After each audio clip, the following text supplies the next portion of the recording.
یہ ہے مدھو مکھیوں کی کلاس روم، جہاں انہیں پڑھایا نہیں بلکہ ٹرین کیا جاتا ہے۔ سرکٹ بورڈ کے اندر بیٹھی یہ مدھو مکھیاں ٹرین ہونے کے بعد ایک ڈیجیٹل سینسر کا کام کریں گی۔ ایسا ڈیجیٹل سینسر جو بم دھماکوں اور منشیات کو ڈھونڈنے کا کام کرے گا۔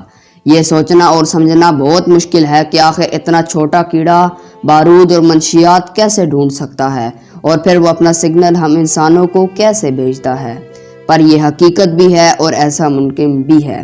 اردو ٹور کے معزز دوستو، میں ہوں عبدالہادی اور آپ تمام دیکھنے اور سننے والوں کو میری طرف سے السلام علیکم۔ ناظرین، اس ٹریننگ کی شروعات ان مدھو مکھیوں کے چھتوں سے ہوتی ہے، جہاں ایک ڈیوائس کی مدد سے ان مدھو مکھیوں کو منتخب کیا جاتا ہے جن کو ٹرین کرنا ہوتا ہے۔ اس مشینری میں جمع کرنے کے بعد ان مدھو مکھیوں کو لیب میں منتقل کیا جاتا ہے، جہاں ان کی ٹریننگ کا مرحلہ شروع ہوتا ہے۔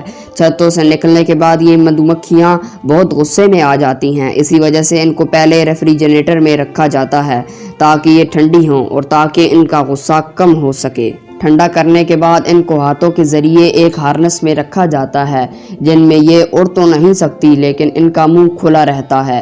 اب اسی مشینری میں انہیں 30 منٹ کے لیے چھوڑ دیا جاتا ہے تاکہ وہ اس نئے ماحول میں رہنے کی عادی ہو جائیں۔ اس کے بعد ان مدھو مکھیوں کو ہاتھوں کے ذریعے اس مشینری میں چپکایا جاتا ہے۔ اس کام کو کرنے کے لیے لوگوں کو بہت وقت لگ جاتا ہے، اسی لیے کئی لیبارٹریز یہ کام مشین کے ذریعے بھی کرتی ہیں۔ اب اگلے 2 دن تک ان مدھو مکھیوں کو ٹرین کیا جاتا ہے۔ یہ ٹریننگ ٹھیک اسی طرح ہوتی ہے جس طرح کتوں کو منشیات اور بارود سونگھانے کی ٹریننگ دی جاتی ہے۔ کتوں کی طرح مدھو مکھیوں کی بھی سونگھنے کی حس بہت تیز ہوتی ہے۔ یہ دونوں مخلوقات اپنے نشانے کو دور سے سونگھنے کی طاقت رکھتی ہیں۔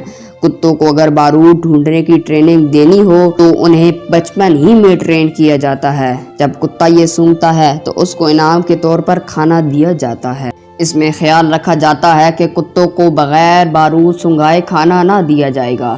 آہستہ آہستہ کتا یہ اچھی طرح سمجھ جاتا ہے کہ کھانا صرف اسے اسی وقت ملے گا جب وہ بارود سونگھے گا۔ اسی لیے اب کتوں کا ایئرپورٹ میں بارود سونگھنا بہت آسان ہو جاتا ہے۔ جب یہ کسی بیگ میں بارود سونگھتا ہے تو وہ اپنی عادت سے مجبور اپنے مالک کے سامنے زبان نکالنا شروع کر دیتا ہے تو فوراً اسے انعام کے طور پر کھانا بھی دیا جاتا ہے۔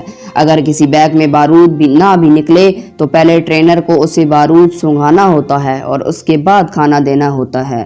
پر مدھو مکھیاں یہ کام کیسے کرتی ہیں؟ وہ انسانوں کو کیسے بتاتی ہیں کہ انہوں نے بارود ڈیٹیکٹ کیا ہے؟ جیسا کہ ہم سب جانتے ہیں کہ یہ مدھو مکھیاں پھولوں کا رس چوستی ہیں۔ جب ان کو پھولوں کی خوشبو آتی ہے تو یہ اپنی زبان باہر نکال لیتی ہیں۔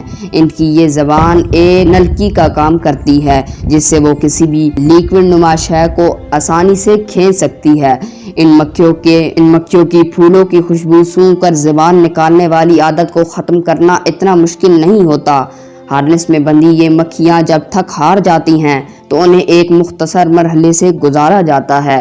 اس مختصر مرحلے میں کاٹن برڈ کے اوپر میٹھا پانی یا شہد لگا کر ان کے سامنے رکھ دیا جاتا ہے تو مکھیاں اپنی زبان نکال کر اس میٹھے پانی کو چوسنا شروع کر دیتی ہیں۔ یہی وہ وقت ہوتا ہے جب ان مکھیوں کو ایک مرحلے سے دوسرے مرحلے میں منتقل کر دیا جاتا ہے۔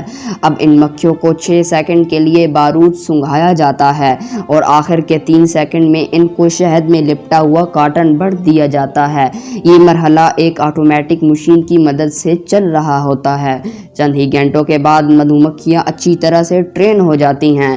ان کو پتہ چل جاتا ہے کہ بارود کی اس خوشبو کے فوراً ہی بعد ان کو انعام کے طور پر کھانا دیا جائے گا تو بارود کی خوشبو سونگھنے کے بعد ان کی زبان خود بخود باہر آ جاتی ہے۔ لہٰذا اب یہ مدھو مکھیاں اچھے طریقے سے ٹرین ہو چکی ہوتی ہیں تو اب ان کو ہارنس سے نکال کر ایک کنٹینر میں منتقل کر دیا جاتا ہے اور اب یہی ٹریننگ دوسرے مکھیوں کے ہجوم کو بھی دی جاتی ہے۔ یہاں آپ کو ایک بات بتاتے چلیں کہ یہ ٹریننگ انہیں بارود پر بھی اور منشیات پر بھی دی جا سکتی ہے۔